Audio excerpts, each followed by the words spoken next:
really getting back to, can we hear ourselves when we know something's not right? And can we push beyond it?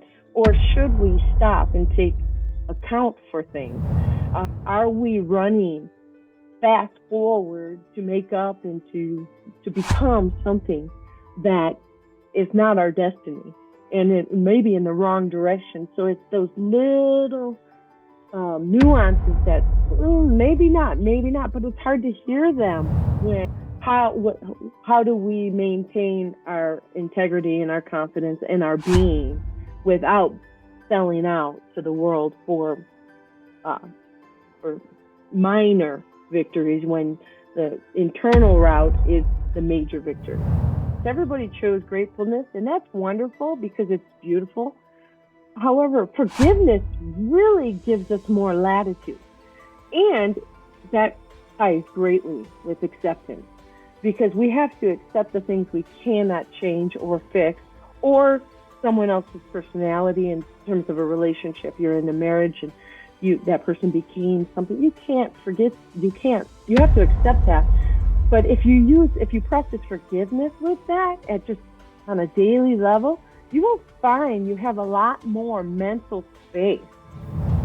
If we could maybe say less words, use our mind more, I think we could get to the stoicism that you're speaking of, that balance, because the highs are beautiful. They love you when you're there, and when you're low, nobody's giving you the love.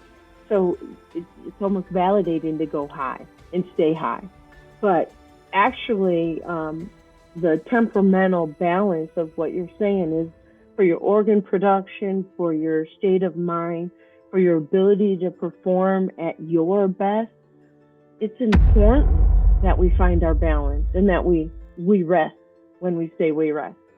And it's maybe part of the system is that if we can keep you out of happiness and joy, you won't. You'll stay in that zone and we could control you better.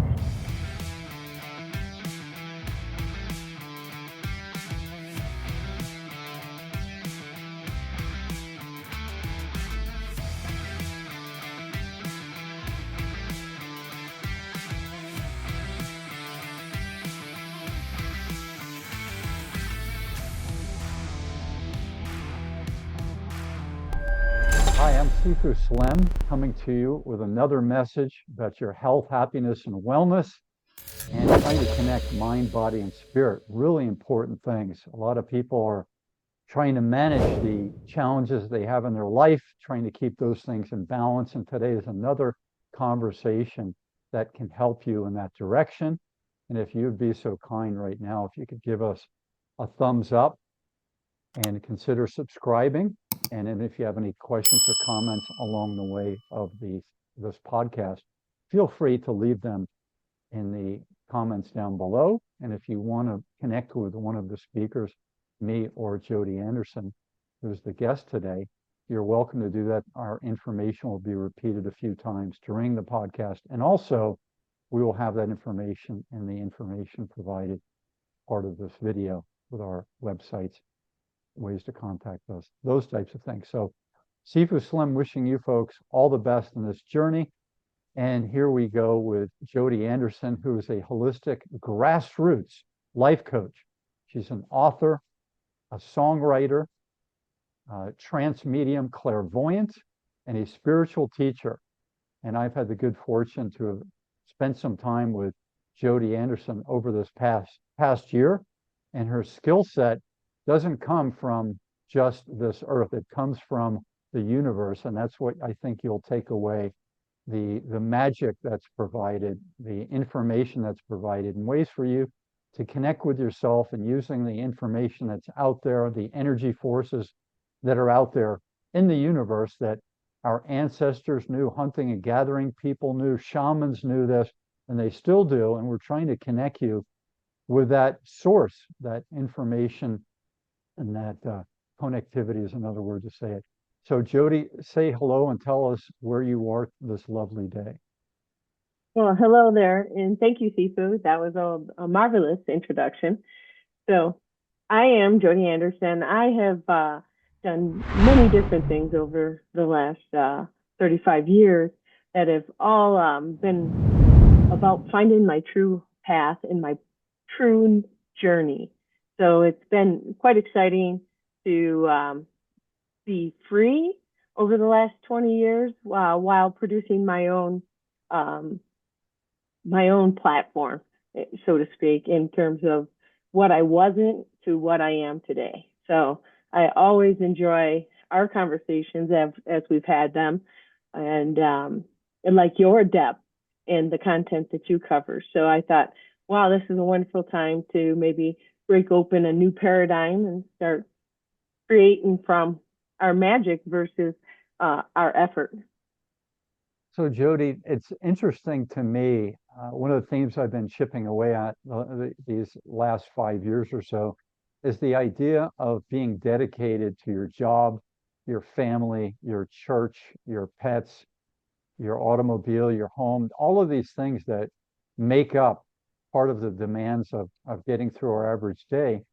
And it's often overlooked the connection we have between source, mind, body, and spirit, other people who are medicine people, shaman type people, clairvoyants, these types of things. So when you overlook those things, you can easily discount them because they're not part of your normal day.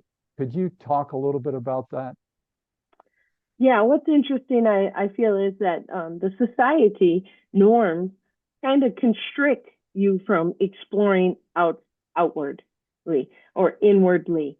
So outwardly meaning that go see a psychic, go get help from a holistic healer, try the natural path versus the pharmeo path. So one of the things that I'd like to do is be more in this world, which means be just whoever I am. When you're in your car and you've been in your car for decades driving at this point, and you consider all the things that you want to say, how you shape your day, how you think, you're listening to whatever content on the radio discussions. Today it's more open. We can get information from YouTube.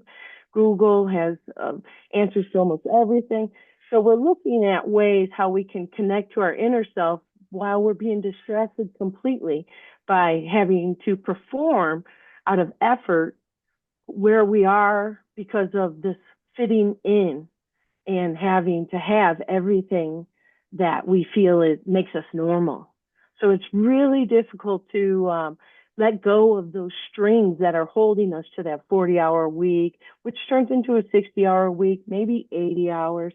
Sometimes you have to take on a second job. All these things that are just, people say, oh, I don't mind doing it, but it's erasing the time that they can learn about themselves and what their journey really is on this planet. Wonderful, Jody. So what I'm understanding from just the beginning of this conversation is there's an intentionality to living. And we have so many options, the internet, things our friends share with us, school, family, our books. We have so many directions that we can be pulled towards, that if we grew up in a hunting and gathering society of the kind that we're more familiar with, the kind over the last 10,000 years that we can read about, and some of these tribes still keep up the traditions of their past. So you have the Sundance ceremonies in the western part of the United States. You have Cherokee dancing. We have shaman and medicine people from these tribes who are passing on the wisdom that they were able to gather from the tradition and the practices of their tribal people. If we were in a band of people, of 25 people or 120 people, and we went back 800 years, 150 years, these types of things, we would have been around these medicine people on a daily basis, and the medicine people would have been helping us with choices, with our learning, with our healing, with a cut that we just had. So it was physical healing, spiritual healing, mental healing, and then also using their intuition, men and women, the medicine man, medicine woman, and then maybe using something like a beaded quilt to meditate on, or to ask the universe and the great spirits for guidance.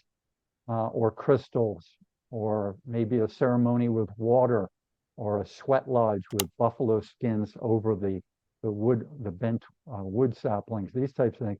It was common for us to seek information, healing, guidance from these medicine people because they lived with us. Maybe you can talk about how we do things, Jody, in the modern era, and how people like you can fit into the framework of the busy person, or maybe the retired person who doesn't have enough to do, but they need some healing, they need some direction. Yeah, sure, Sifu. Thank you. That's a wonderful path too, because taking the alternative route to health or healing, or even beginning to understand that you need some wisdom, some guidance. Yes, when we were more native, we had the more stronger community roots where we would share. Today, we can be pretty isolated and on our left to our own devices. So it's really nice to know that there's so many holistic practitioners that are surfacing, be it for pain management, for health and healing, for wellness, for what you do, promotion of the physical health to get your mindset along with your body in agreement. So I've done Sundance as a prayer support and have had many different teachings here with the Lakota tradition of Native American, and some of those are now branching into mushroom therapy and ayahuasca and retreats to different countries. I always say it doesn't have to be so extreme as that. It's really about the connection to your source, your God, your universe, your higher being, your higher self. So as we begin to get deep, that's why I like the sweat lodges. For 4 rounds, you're sweating. By the 3rd round, it's almost unbearable. So you have to really dig deep to hold on to that faith that you're going to make it through. And you want to run completely out of the entropy that we're in to do this prayer, but it's such a strong group agreement as well.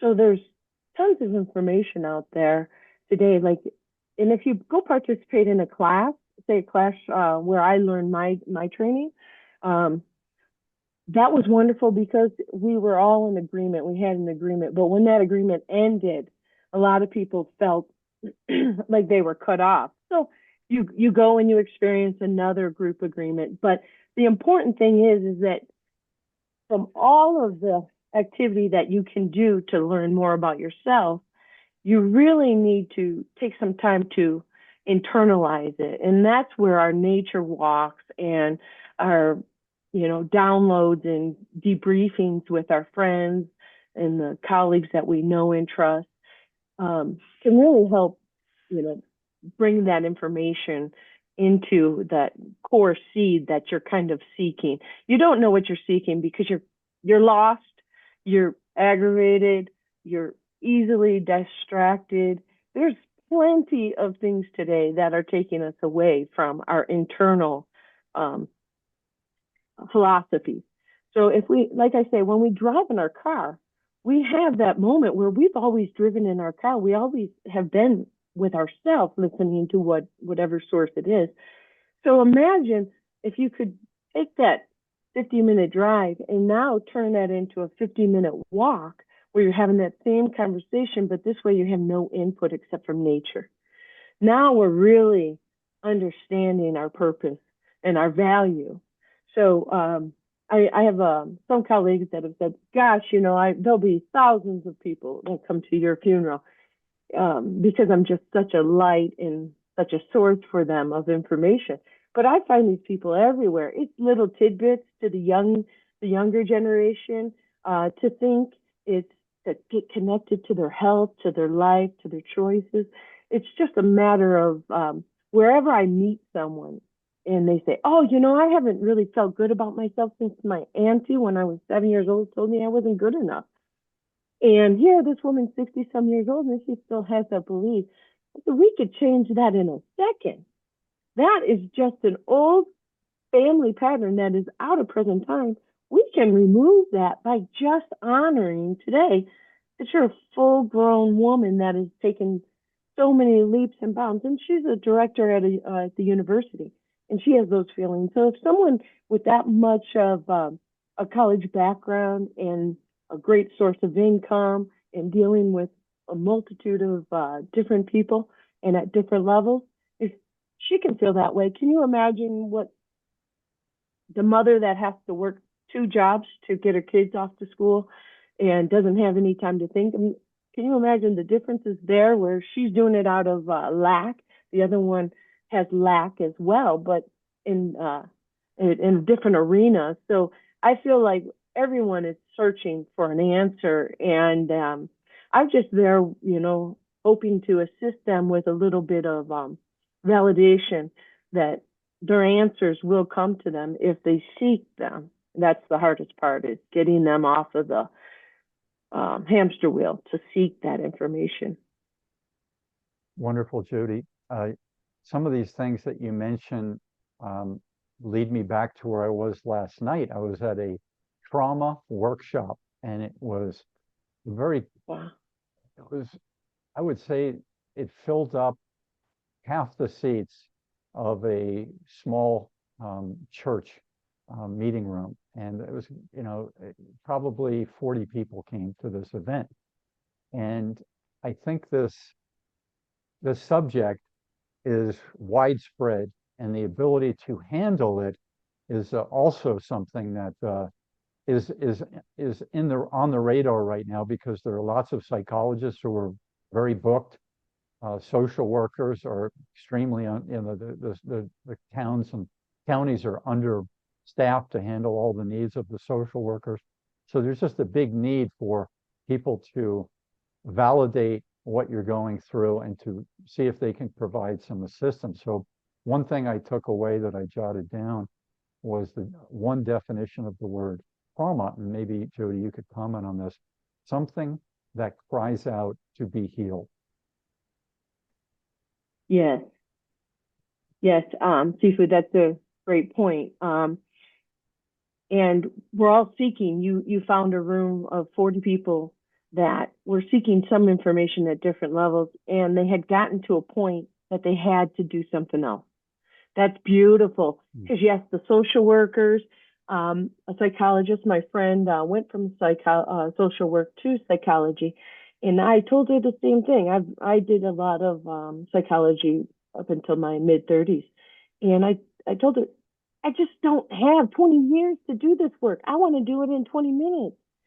So there is that new information and this shift in energy that we can actually have these choices faster. It doesn't have to be so arduous on your spirit, on your time, on your effort. Actually, these things, just by making these internal choices and working with the right energy, you can release all this. Karma is action. If any action is going to create action, some kind of reaction. I wrote a list of like 10 ways to avoid karma. And as I was writing out my own personal list from not wanting to incur any more karma in a certain way, I was researching. Nobody wants to write about that subject because of karma.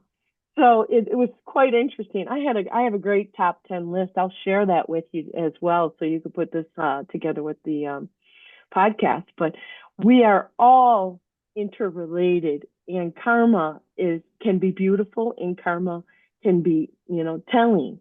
It's one of those things. It has memory. Karma has memory. It could be this lifetime, last lifetime. The thing is we're imprinted when we're children from the last trimester of pregnancy until we're 7 years old. That imprinting, that entrainment, that programming that you go through pretty much defines who you are. So it really takes someone with some adversity to get to the point where they want to do some work. Mostly, I honor the beauty of healthy families and healthy people, but maybe we're being healthy and we're keeping up appearances just to be more part of the norm, rather than, there's something I really need to fix. We look at alcoholism for example, it's always been historically in every country an issue. Here we've got awareness today. Most of our awarenesses are coming forward that's poisoning our body. We don't You don't know it's poisoning your body because your whole family has agreed to keep up with that device. And it's interesting because it's probably one of the lower vibrations that you can choose, because you never really feel good after it the next day. So it's funny that we can really look forward to feeling good with that and letting loose. And it does have some brain chemistry that it validates. But at the core of our humanity, we really want to feel joy again. So what do we get to in order to feel joy? And that's our personal development. So I applaud a church to have that kind of function. It doesn't have to be heavy. We can make it light. And by making it light, we have to have people like you, Sifu, out there who are really educating and really pulling more people in to this arena so that they can see this is more normal than weird. I'm with you, Jody. You heard that I said TRAU, trauma, correct? Oh yeah. Oh, Yeah. I thought you said karma, but yeah, Okay. trauma, everything, and that's that programming from 2 to 7, or from the last trimester to 7 years old. That everything in a child's life is traumatic, and we've got anxiety now. We've got kids having traumatized because of the behaviors at school or the teacher's reaction. These are times where we need to really embrace people in humanity and give them more of a consideration, not that abrupt hard knock life. You've got to pick yourself up from there. There is no picking yourself up. We have a generation below us that are traumatized over everything. They didn't get the stand up strong and tie your shoelaces and go out that door every day and smile regardless of what is really happening in your world. So yeah, trauma, unfortunately, it exists in our families at a deep level. This is where we've got our addiction to these pharmaceutical drugs. And there's just so much going on with what's happening today in people's world, in their lives, that is making it harder for them to feel confident enough to come clean to someone without being judged. I'm with you. The judgment thing leads me into my next word that I want to talk about. So again, trauma, something that cries out to be healed, and it's a difficult situation that overwhelms the individual and it can have a lasting effect. So these are important things to be cognizant of. And then one of the therapeutic, or at least the disclosing of your current situation, is the ability to be vulnerable, allowing yourself to be vulnerable. And if we talk about the training we receive in the school world, performance, get your A, get 100% on the test, do well in your sports, do well in your other activities that you have, very competition oriented, very success oriented. Where's the time for vulnerability? Where's the time to tell your coach, something's not right today. Something's not right in my mind. I'm only 18, but I feel different today, and something's not right. Oh, were the team's depending on you, kid? This type of thing. And I know one of the athletes that I followed for 40 years, he knew something wasn't right one day in professional football. And here's a guy who hadn't been injured very much and is from age 8 playing football, and now he's in his early 20s, and he's a pro football player before the time where people are making a lot of money. And he didn't feel comfortable enough to tell the coach, to tell his teammates that something wasn't right. And then on the next play, he tore a piece in his knee, and that was the end of his career, except for one little comeback that was short-lived. So if you don't have the ability, you don't have the welcome to share where something's not right, or something's not working, mind, body, or spirit, and allow yourself to be vulnerable, you can risk consequences that are almost insurmountable. over to Jody for some comments on Hi, this is Sifu Slim, author of The Aging Athlete. In this book, you're going to get to hear about two different groups of former high-performance athletes. One group, which is made up of 90% of the former athletes, does not do physical activity on a regular basis and tends to suffer the consequences of a sedentary lifestyle. The other group, which is made up of 10% of the former athletes, is doing physical activity on a regular basis and tends to thrive through the aging process, or at least has a better chance at coping with the aging process. We could have taken these folks to a lab and done all kinds of tests on them. Instead, we slowed them down and sat them down and asked them, in their own words, to describe why they're wired the way they are, so that we all, former athletes and non-athletes, can use some of their inspirational and motivational and mindset lessons in our own lives. I hope you pick up a copy today. You can go to theagingathlete.com. And when you have a chance to read it, I'd love to hear back from you to find out what your thoughts are on the stories of these aging athletes.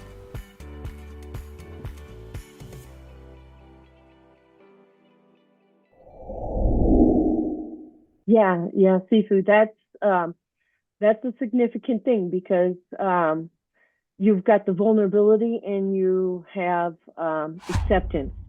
Acceptance is when you can voice your concern and someone will hear it and validate it. And in the area of football, I too had a colleague that I sit on a board with that quit football because he was going to get drafted. So he finally signed back up and played, and he was super afraid. This was back in the late 80s, but he was a small guy compared to what the big guys on the field were. And emotionally, he was even smaller.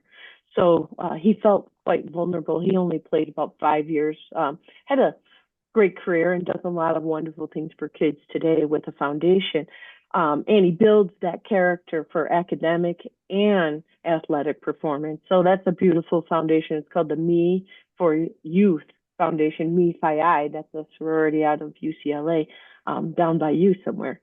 And so it was interesting for me because he's a full-grown man, 5'10", and I thought, wow, you were vulnerable on the football field, and that's where your biggest fear came from. But the bottom line of what your story was there is he felt intuitively what was going to happen, and by gosh, if it didn't happen the next play, the next game. So this is really getting back to, can we hear ourselves when we know something's not right, and can we push beyond it, or should we stop and take account for things?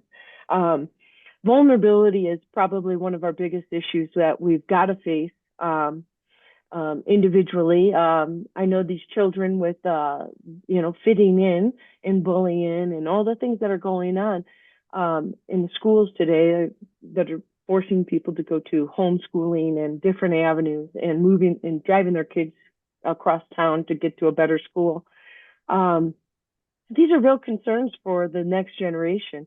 So we really need to address this as adults and have more of this on the table, discussing it, because you could look at the political platform isn't about discussing anything that makes us weak. And this is not a weakness. This is a strength. If we can be vulnerable, we can share that. We have the capacity to show people and show the next generation that there's nothing wrong with it. There's nothing wrong with a young boy or a young man crying, showing emotion. These are the things that we really love about humanity, that we can really make that heartfelt connection with people. So intuition is one of those gifts that we have, that gut instinct that I know something is going on here. And how do we address that, Sifu? Yeah, the way I would address it is by giving people the workshop information to say, yes, performance is important. Doing things when we don't want to sometimes is part of life. But there's another one, that's the extreme risk factor. Like, how many people have fallen off of a ladder when they weren't very agile, or it was in a storm there's some reason why that wasn't the right time, or they weren't the right person to go up the ladder. And it happens all the time. The emergency room staff can tell you all of the silly things people do that are their own fault. And sometimes things are necessary, like running out to save someone and pulling them out of a traffic, like the stroller and the babies. Those things are instincts that we have to make a move to save someone's life, and we do those.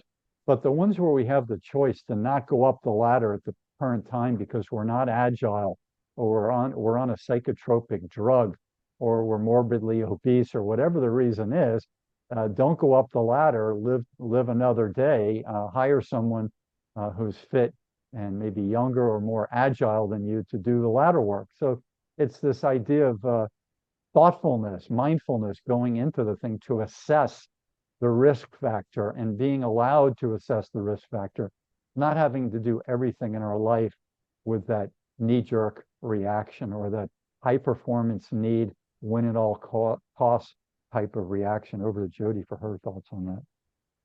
Yes, indeed. That's interesting you say that. When I started my invention safety business, automotive safety business, 20 years ago, my sister had called me, and she said, "Don't drive anywhere today. I had a dream about you, that you're going to get in a car accident, so don't drive anywhere today." And it was a Friday, and I said, "Well, I'm not going anywhere. I'm staying here. I'm working with prototypes and doing a lot of the paperwork that every startup has to do." And all of a sudden, I got a call to go to our capital, Carson City, Nevada, 30 minutes away. So I jumped in my car. I had all of my products in the back of my car. I had a Jeep Cherokee at that time, and I didn't think anything of it. I'll just run down to Carson, pick up a check real quick, say hello to my fellow state employees that I used to work with, and I'll come on back home. And at 5 o'clock, the traffic, I was going through a light. Someone ran a red light and hit me head-on collision. I had 400 pounds of pressure behind my seat that affected my frontal lobe. So I went through a concussion, and called my sister immediately. I'm like, "You were right. You were right." I couldn't hear it because I was in the ego and the fascination about what the bigger picture was that I was rushing off to. So thankfully, this was the year that I actually closed that business down completely. I had learned so many valuable lessons of exactly what you say. Are we running fast forward to make up and to become something that is not our destiny, and it may be in the wrong direction? So it's those little nuances that maybe not, but it's hard to hear them when you have an audience and you have thousands of people requiring your presence or your product. So it is how do we get to hearing this voice? And that comes with introspection and looking that self-help route. I was a self-help guru since I was a teenager. So I was seeking information to fix it. I didn't want to be a psychologist because it seemed like that took too long for everybody to get to the real core. Maybe people never get to the core and with that kind of therapy.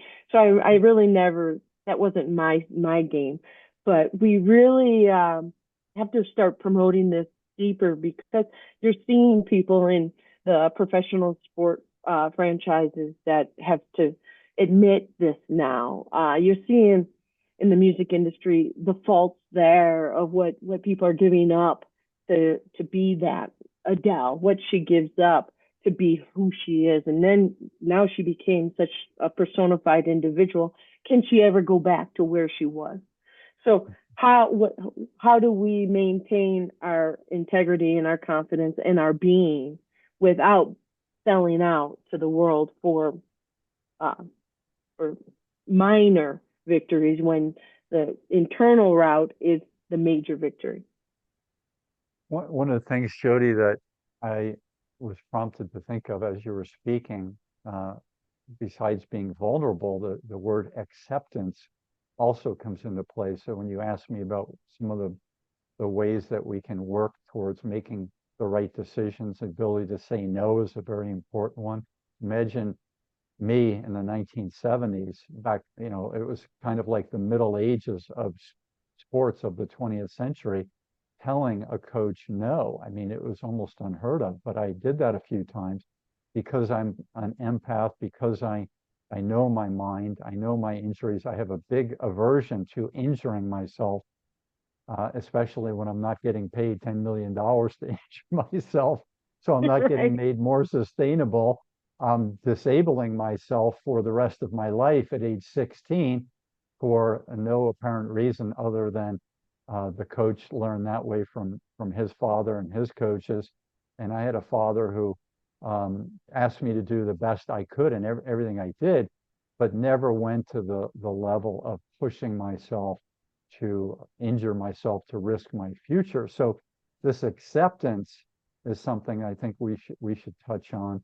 And the acceptance is that circumspection, mindfulness, thought, conversation, looking at the long term, all of these things fit into this idea, and could fit into the idea of acceptance, that we have a long life and we want to have functionality. We want to have wellness. We want to make good decisions. We want to have that coach who's asking us to do some challenging things.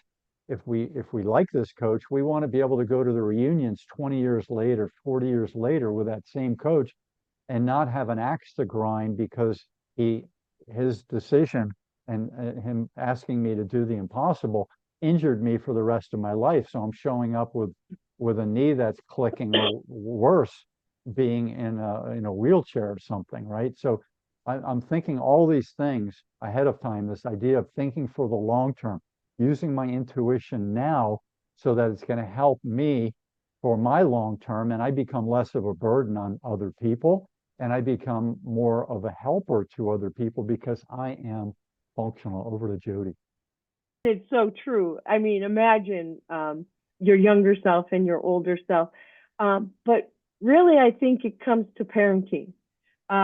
You had the capacity to say no at that time, and have the support of your father. He wanted you to be successful in your choice.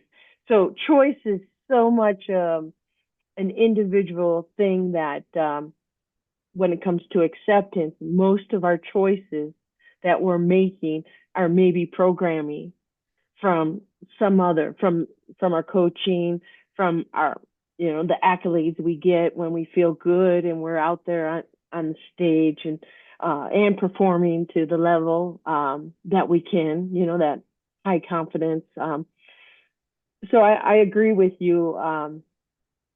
There is this desire for us at our age to go, hey, we can look back at these moments and know when we made those stances against the societal norm. The coaches, no, you're going to play. No, I don't want to play. No, you're in next play. No, I'm not. I'm going to sit down, take yourself out of the game. That is profound for the youth, and that's what I'm seeing. I do see some young athletes take the knee, so to speak, where they're giving in and asking, no, I really don't feel good going in. You can't make me go in. So I'm liking that some of the people, and I'm not certain if it's like how they're brought up or if it's a parent, how what's going on in their life. But I do recognize that a lot of these youth really are certain today with what they're not going to do, like not showing up, silent quitting, and things like that. So they've got a lot of moxie in some ways.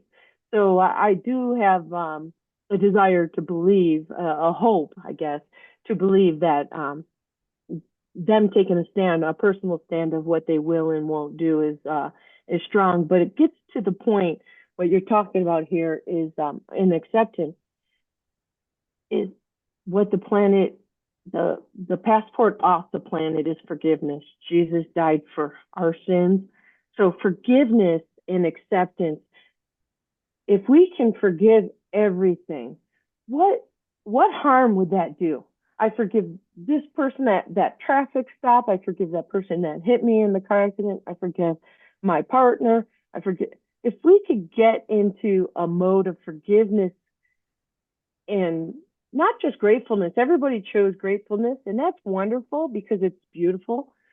However, forgiveness really gives us more latitude.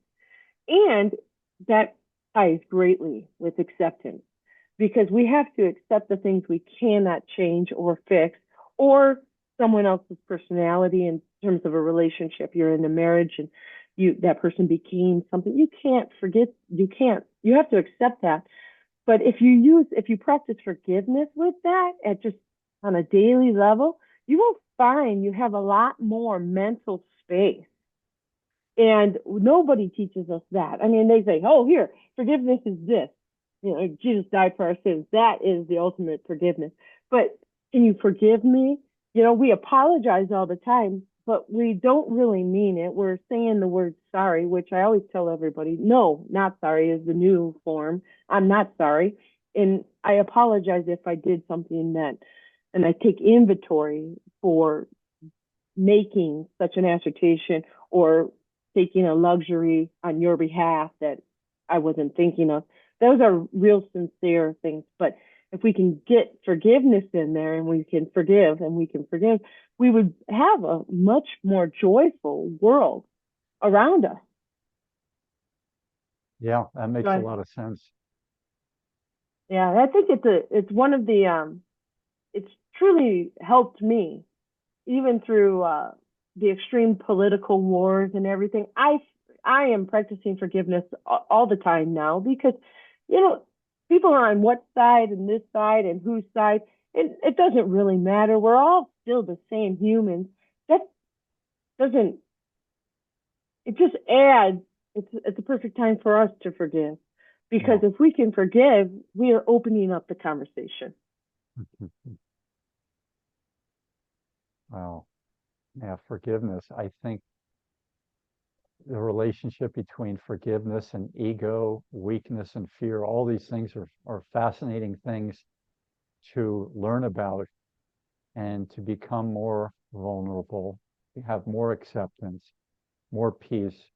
I've been working on stoicism the last 2 years, trying to keep my heightened states of reactions more on the level side so that I'm not going too high, not going too low, but I'm able to function. I'm a big believer in functionality. I like things to work, like my digestion to work, my sleep to work, my interactions with others, get all of my work done in a steady way, so that it's not breaking down my system by staying up too many late nights to get it done. And I think that's been helpful to me. Before I ask you about Stoicism, I wanted to mention one thing. It's called the evolution for survival. And there's an example I heard last night in the trauma workshop where they talk about an Impala. And when I say Impala, I'm not talking about the 1970s Chevy automobile. I'm talking about the four-legged antelope-looking creature, the Impala.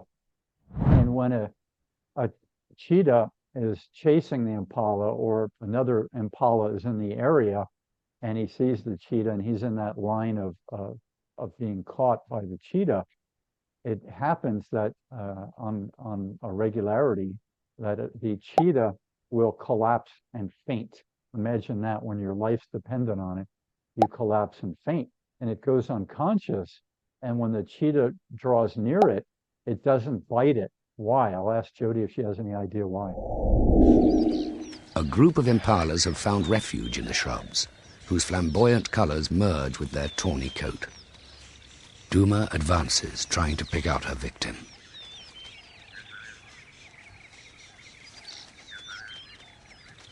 At last, she dashes forward.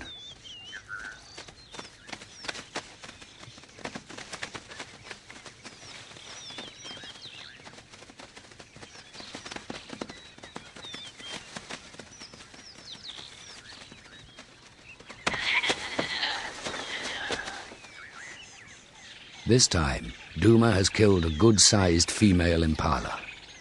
Unfortunately, in the savannah, one's own gratification often stimulates another's envy. Duma's catch, which has been observed from start to finish, has not left Mama Kingua, the spotted hyena, indifferent. She knows that Duma is completely extenuated by her final sprint.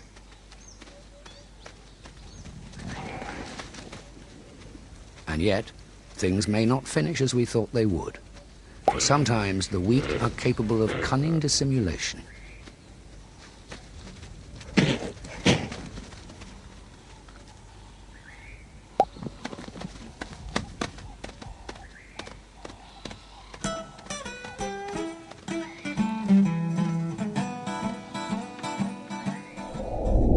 The required 30-foot range.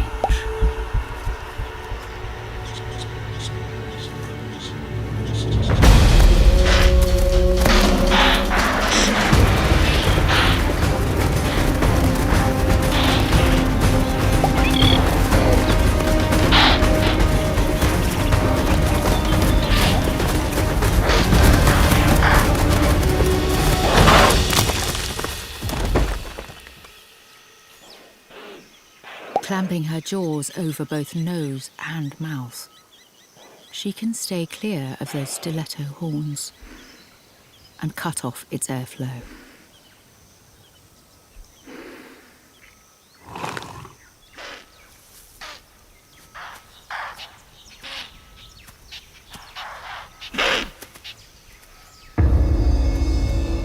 But a spotted hyena is drawn to the commotion.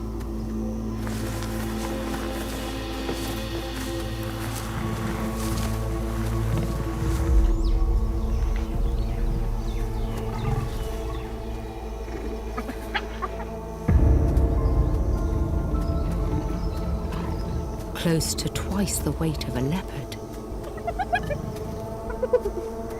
Armed with bone-crushing jaws.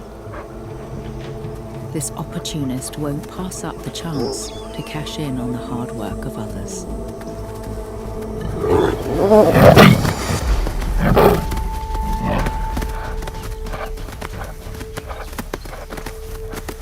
This time, one very lucky impala gets a second chance at life.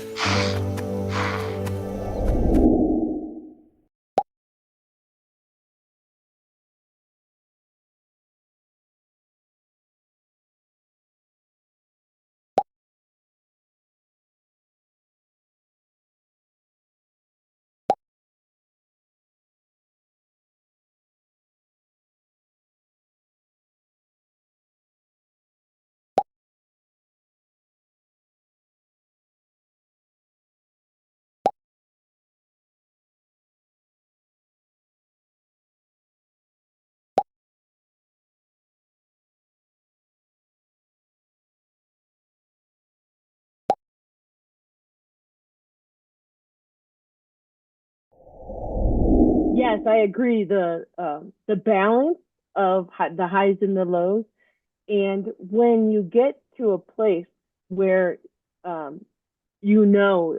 survival of the fittest, you're going down, to go unconscious, to actually to forfeit.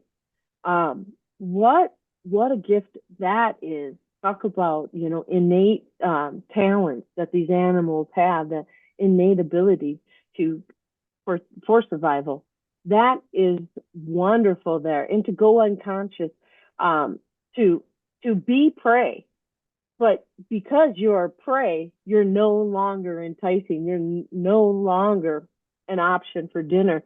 That's a beautiful ability there. And yes, if we think about it, if we could shrink into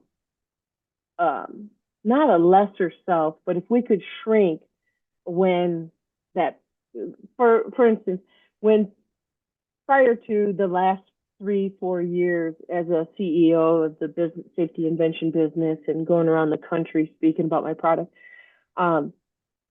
any bully that would contest me would take me about 2 days to get my argument.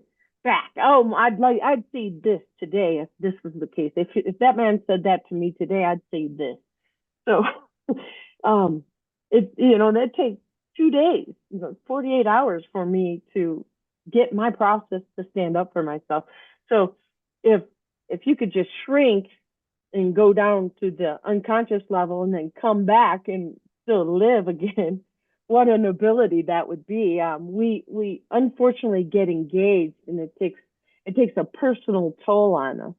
So if we could maybe say less words, use our mind more, I think we could get to the stoicism that you're speaking of, that balance, because the highs are beautiful. They love you when you're there, and when you're low, nobody's giving you the love.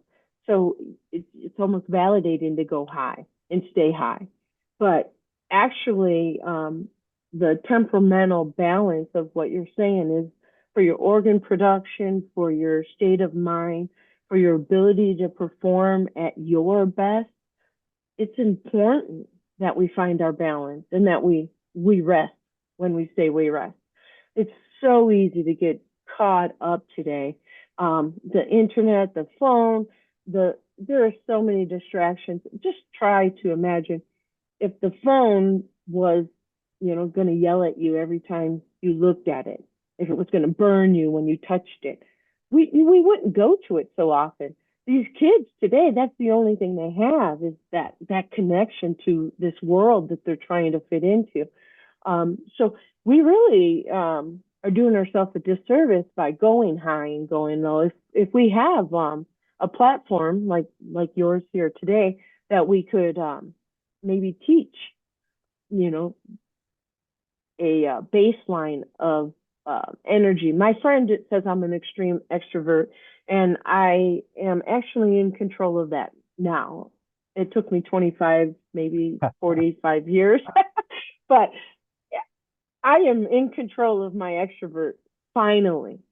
I'm still, sagacious. I love to communicate, but I'm not out there going after all of those conversations anymore. I'm more balanced of where does my energy best serve? And that came up with my spiritual training. That was one of the rules, is that in the training, you didn't really speak until you had your chance at the end. And then it was a generic share with a group. So you had to hold on to all of those things that made you feel good about something, or you wanted information from. So you're right. That's the key to life, is staying within that safety zone of not too high and not too low. Good question. Good point. Jody. I'm going to take us back for a moment to the Impala who falls over and goes unconscious. And we've heard in cartoons, even in Yogi Bear, they have the tourist. Sometimes they faint, sometimes they play dead, these types of things, and you hope that the bear goes away. So there may be something to those stories. I've watched a good number of bear videos the last 10 years. Fascinating to me. Large creatures with these long claws who are constantly looking for food and territory, this type of thing. So when the cheetah draws near, it doesn't bite into the impala most of the time. It can only eat what it kills, is what the people in the workshop last night shared. So that's fascinating. So wow. We have this instinct of the impala, but it's really an overload of their biochemistry that's causing it to faint. So if you look at evolution, a possible reason for this was the ones that had this this type of biochemistry that would faint are the ones who survived against the animals coming to chase it and eat it. So this is what this impala does. And then they showed this in a video last night. So it's this biochemical survival reaction that I believe comes from evolution. So fascinating stuff. And then we have the bear and playing dead around the bear, or the other one is get as large as you can, just like we do with the dog trainers who walk into the house where it's the dog's territory and the dog's aggressive. They take over the territory and become the pack leader of that house, and so they can hopefully control that dog and work with it so that the dog can be the best dog for what the situation is. Over to Jody for some thoughts on the Impala, the bear, and the dog. Yeah, perfect. I love it. What's interesting is animals have not only the ability to sniff our five senses, but they actually read our mind. So they anticipate what we're going to do. So in that anticipation, which is always also one of their sixth senses, that they have the capacity that, hey, this animal is going to perform exactly what I anticipate because I can see that reaction that I'm going to get. So I've done a lot of animal training, bird whispering, animal whispering. I worked with the wild horses here for a season, and it's amazing what their instincts kind of teach them, and the ability to go unconscious and for your own safety. We have a lot of bears up here in the Lake Tahoe region. The fires have smoked them out, so they've come down into the valley. So they're hanging out with people today. They're brown bears, so they just want the food, but they'll go right to the Lake Tahoe and go right into the lake right there, get their drink, and head back out in a beach of 100 people. So it's interesting because the people that aren't having the fear anymore either because they're not being chased by the bear. But you see that animals, here we have mountain lions as well that are coming into the city and resting on park benches, sleeping there overnight. And people are taking videos of that. They're here now. They're not hunting us. So I think when you're being hunted and you can collapse, I think that's that's a great defense mechanism. And I think we use it. A lot of people use it. That's how they shut down in terms of how people internalize. When they, you get that instinct that the boss doesn't like you, and then you get that Friday afternoon discussion. You know it's coming all week long, and that person just wants to bow out of work. They just end up quitting before Friday because they just don't want the confrontation. I had a bumper sticker I wanted to make when I lived in Detroit, Michigan, that back in the 90s was, all I want out of life is less confrontation, because with a number of people always having the correct opinion and highly educated in the right ways, they're always right. And I would always say, what is the value in being right? When it makes someone else wrong, it doesn't matter. It really doesn't at the end. I mean, what do you feel better for a day or an afternoon? So I think, humanity, we kind of back down as soon as that aggression hits us. We insulate, we shut down, our own chakra system. It goes into fight or flight. So, or you get the fight, and that's where we're unpredictable as well. Thankfully, that's a great story that they go unconscious, and the animal doesn't have a desire to fight something that's not gonna, fight back. Eat something that kind of just got bored with you. How's that, Sifu? That's a good response, Jody. Is your goldsunadventures.com site available or not quite yet? It was available. It just went offline last month. I'm rebuilding the website. So one of the things I do with Gold Sun Adventure is that I take people on excursions out in nature with crystal hunting, with different experiences like crowd management. We go out into like carnival. Carnival happens in the U.S., several different places on the East Coast throughout the summer. So those are just phenomenal ways for people to connect in large groups and have fun. So I do international travel and a lot of earthy kind of self-help and discovery kind of coaching with the holistic practitioner. I do a lot of medical trips to Tijuana currently, about 4 times a year, and we go do holistical medical in a safe, fun space People think, oh my gosh, it's Mexico. You can't cross the border. It's amazing. I mean, I walked across the border last September for their Heritage Day. I ended up leaving on that day. I always miss that party for some reason, but it's a 3-day party down there. And someone bought me 2 tacos, drove me to the airport, and I made my plane within 20 minutes. I would have missed my plane because I walked across the border that day and they had closed one side of the border. But what an experience. I was texting my friends when I was in line and they were like, are you crazy? What are you doing? You're certainly gonna, me, the one, the light bulb in the crew, the complete line it stands out, but it's going to get murdered. Oh my God. If anything, it was lots of giggles, lots of food they shared with me, and then at the end to get a drive to the airport, which I wasn't expecting, was just above and beyond the gratitude that they had for me. So the experience with people and expanding those boundaries is what I really try to focus on in my in Gold Sun Adventures. Is we're chasing the sun, but in a golden way.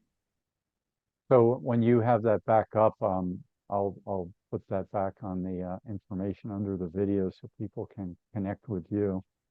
Perfect. Yeah, I'll have that back up. My one web designer took it like a safari expedition company, and I was like, I'm not going there. So last night, maybe you can answer this and we could wind down. So healing is possible. That's a wonderful, positive thing to remember. And they said that the magic sauce is love. So maybe Jody, you could comment on that. Love is so it's so big. It really is. Number one, it defies all boundaries. You love someone, you'll do anything for them. You'll reach out. You'll do things for love that you won't even do for yourself. So I have taken the path of, instead of externally loving, I externally love the world, but I've gone into self-love over the last 5 years, and it's been superbly gratifying. I'm in a spot in my life where I have so much energy because of the self-love that I finally developed for myself, instead of giving it away and, chasing it or hoping it comes to me. The idea of love is it's like an atmosphere. If we can pull something into our field, into our atmosphere, and we can embrace it, and it's pure, imagine how better our conversations would be. I agree. We have a real opportunity to expand on this for people. Yeah. The gift of love, receiving, giving, experiencing, living in the light, as some of the people on that path talk about, living in the light. Both words start with an L, love, light, truth. The truth, probably a big truth of truth seekers, is probably the more we open the heart, the more we open the mind, the more we have those chakras firing to their optimal, and we can assess when they're not at their optimal, and we could seek healing, or we could do what your sister told you to do, which was stay home and wait it out, which is part of a life. There's times to know when to hold up, when to fold up, and if you're getting good counsel on those, and you're tapping into your intuition, your circumspection, you know how to handle your next move that much better. And you're going to be mistaken sometimes. You're going to regroup. But the better you can get at living in the light and the truth and love, and having good counsel around you, and laughing about the whole process that we call living, then life becomes more of a joy and less of a drag, as they used to say in the 60s and 70s. Indeed. I think if we could really expand on love, in our climate right now, we could really overcome most of our obstacles in roadblocks, all the things that are kind of eliminating us from joy. And it's maybe part of the system, is that if we can keep you out of happiness and joy, you won't you'll stay in that zone and we could control you better. Hmm. So, just loving. I mean, the idea you go to a church assembly for love, for acceptance. We're not all perfect humans, but if we have joy and love, wow, it really makes a difference. Like, you may not be a perfect human, but you're one of the top 10 out there. So it's because you are light. You're walking your passion, your dream. You're loving each moment you share with whomever you share your time with, if it be it the person at the counter that you're getting your juice from, or if you're just in traffic, you exude that energy that is attracting that. There is a lot in attraction of our past and things that we really kind of bring to us like a magnet. So if you have love, what are you're amplifying love, maybe you're going to attract more love. I have so much love out there in the world. um in the events I go to, I guess I have these dimples, so I'm always smiling when I'm walking and thinking. So I get so much validation back that I'm like, God, these people really do love me.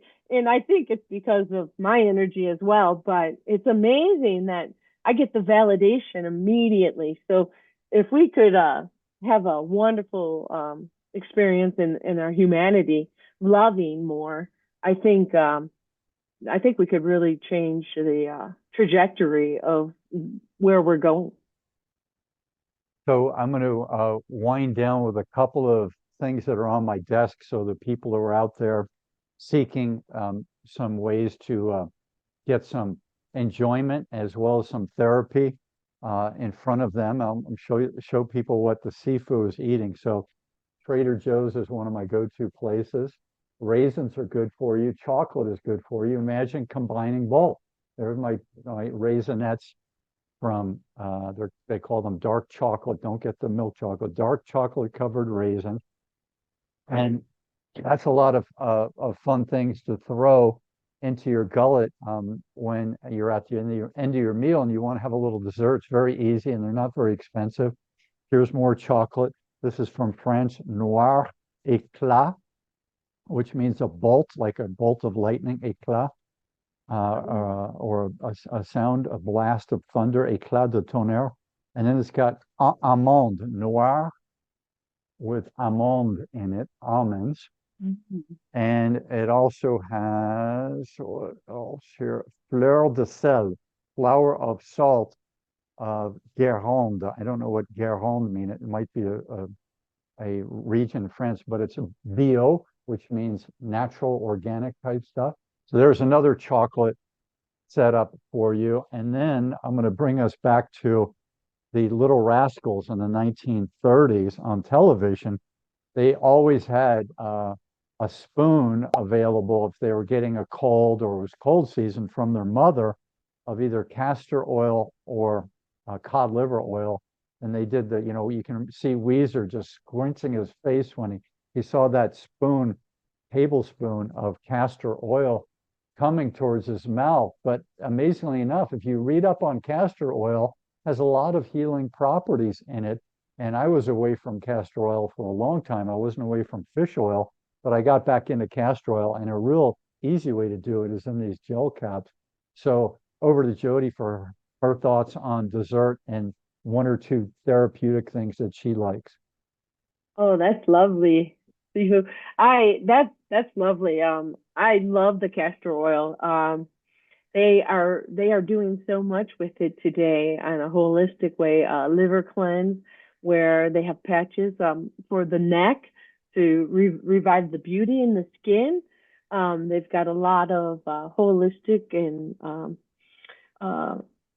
wonderful recipes that you can find on the castor oil. The pill, I did not know about the pill form, so that's exciting. So your chocolates, I know that seems to be a mainstay that with a lot of us that we're craving something sweet. So I like Trader Joe's. I get the power berries there, and I just throw a few here and there in my yogurt and in the different things. But yeah, I found that giving myself a little treat in the evening with something small doesn't require that, doesn't create a huge craving for stuff. So that, back to your balance, I think that if you're eating well and getting more vegetables than you are anything else, and fruit and vegetables, you can add some fruit in there. I think that your cravings for the bad stuff, the mistakes will dissipate, because once you have all those good nutrients inside of you, you're not, your body, shuts off the craving. And especially if you're like detoxing, you'll realize once you detox that those cravings can go away completely. And do it in a healthy way, in a balanced way, not a severe detox. Last year I did about 22 hours of fasting 3 or 4 times a week. Oh my gosh, my stomach has not liked me since then. So I stick to about 15 hours of a fast 4 times a week now. And that, my body really likes that for my age. But yeah, I try to eliminate the chocolate because I'm filling it up with the vegetables, the greens, and the juice or the fruits. So I'm eliminating a lot of the cravings for that. But hey, I always like a good chocolate. So thanks for sharing those beautiful items. I think I'm gonna have to hit Trader Joe's today. So I think I'll be looking for a few of those. So to wind it down, I'm going to say one last thing. It's the Himalayan pink salt. Salt is important for us, keeping a healthy balance of salt. And this also doubles as a microphone. And I'm going to use this to remind of one word that Jody mentioned about anticipation. So here it goes. Anticipation is making me wait. Dum, dum, dum, dum, dum. It's keeping me waiting.